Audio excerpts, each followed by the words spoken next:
Guys welcome back to my channel. आज বানিয়ে দেখাবো মোচার পারফেক্ট একদম মুচমুচে চপ। তার জন্য কি কি উপকরণ নিয়েছি চলুন দেখা যাক। প্রথমে আমি আলু চাল শুকনো খোলায় ভালো করে ভেজে নিয়ে মিক্স করে নিয়েছি।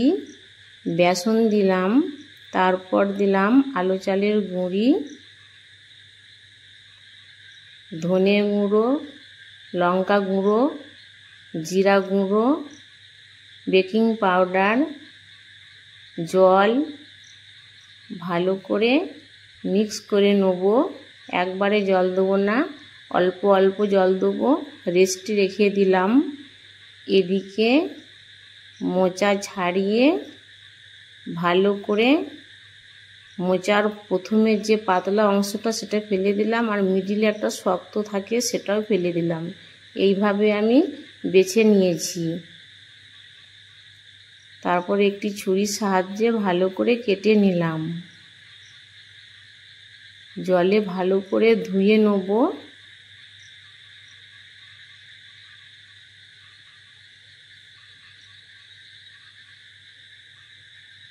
তারপর বাদাম, কাজু বাদাম শুকনো খোলায় ভেজে এইভাবে ভালো করে গুঁড়িয়ে নিয়েছি।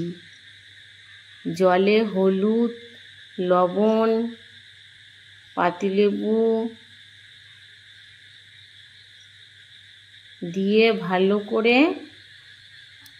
মোচা সেদ্ধ করে নিয়েছি।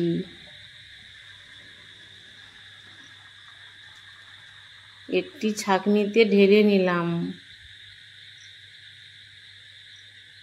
কড়াইয়ে তেল দিলাম। তেল গরম হয়ে গেছে। কাজু বাদাম, বাদাম, পেঁয়াজ,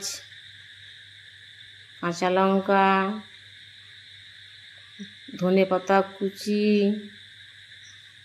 সেদ্ধ করা মোচা, আগে থেকে সেদ্ধ রাখা আলু, হলুদ, লঙ্কা, জিরে, ধনে,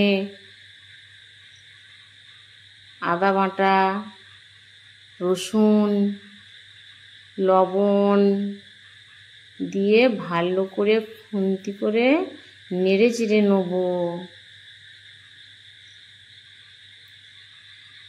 নামানোর আগে গরম মশলা গুঁড়ো দিয়ে থালায় ঢেলে নিলাম।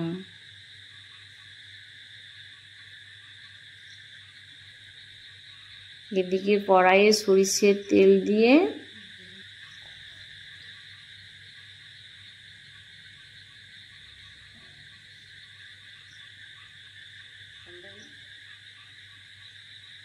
চপের আকারে শেপ দিয়ে উপর থেকে বেসন দিয়ে দিলাম।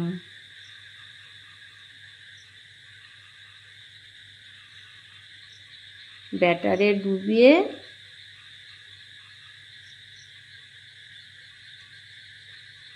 তেলে ফ্রাই করে নেব।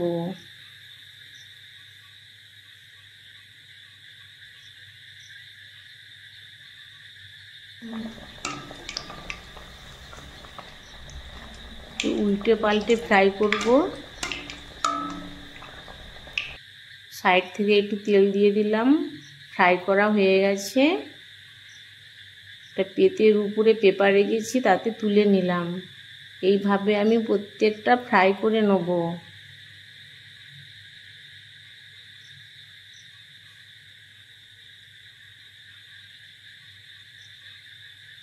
রেডি হয়ে গেছে মুচমুচে মোচার পারফেক্ট চপ।